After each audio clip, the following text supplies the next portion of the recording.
Happy Friday, everybody, and welcome to Cultivated Live for Friday, April 12th, 2024. I'm Jay Rosenthal, co-founder of Cultivated Media and host of Cultivated Live.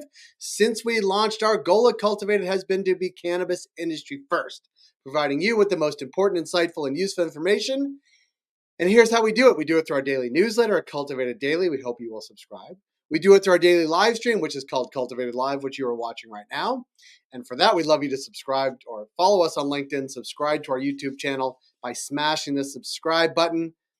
And then we get to what is driving the news. And what is driving the news today? Well, the head of the FDA yesterday said there's no reason to delay cannabis rescheduling. Here's what happened. Robert Califf, the commissioner of the Food and Drug Administration, said there's no reason for the DEA to delay rescheduling cannabis. He said this at a congressional hearing. He was responding to a question from Representative Nancy Mace of South Carolina and others as to the timing of rescheduling decision. Specifically, here's what he said. Without revealing too much about my age, I'm a child of the 60s, so it'd be nice if in my lifetime we came up with a regulatory scheme where, whatever your belief is about the use of the product, where the safety issues that you refer to are written into law, so that we have a scheme whereby we can regulate it, end quote. Now, the ball is squarely in the DEA's court to actually make the change, and these reviews can take years and not months, so while we aren't holding our breath, we would love for it to happen next week or maybe even next Friday so we can celebrate 420 and the new rescheduling news all at the same time. Here's something for you.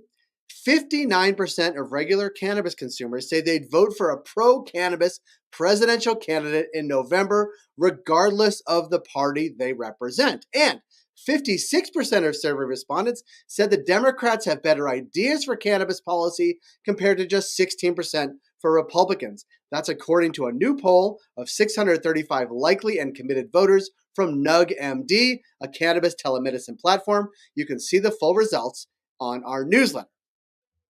Here's what else. New York State cannabis regulators approved 101 new cannabis licenses in a meeting yesterday, though they got an earful from license holders about opening delays, communication lapses, and all the other New York cannabis stuff people are pissed about.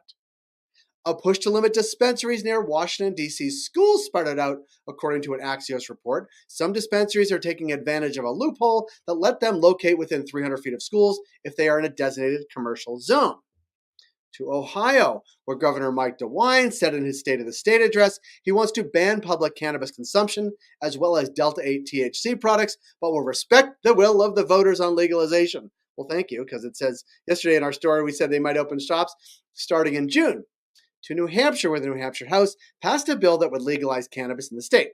Now, the bill heads to the state Senate, which prefers, along with Governor Chris Sununu, a state-run model as opposed to the bill passed by the House.